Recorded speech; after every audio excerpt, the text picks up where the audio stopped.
Morning, ito po yung mga nabili ko sa rolling store dito sa Cavite. Maulan ngayon kaya napakaganda kapag mayroong nagtitinda dito sa paligid-ligid lang. Dito po sa subdivision. Tingnan natin yung presyo. Yung kangkong, ito 15 pesos. Sigarilyas, 13 pesos. Ilang peraso ba to?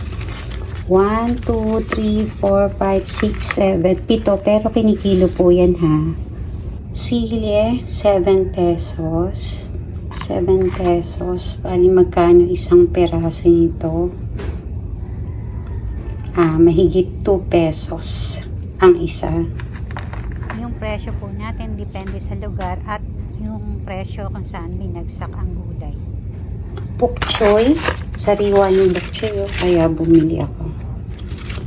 Bok choy. Ang bok choy is 35 pesos. Bali 4 peraso. Sili pangsigang 7 pesos, 2 peraso. 300 yata kilo nito eh. Ito rin yung siling labuyo 300 pesos ang kilo. Bumili rin ako ng sapin-sapin. Dessert. Pwede ring merienda. Ang sapin-sapin dito sa rolling store ay 12 pesos. Ito. Kutsinta na may yema, 25 pesos.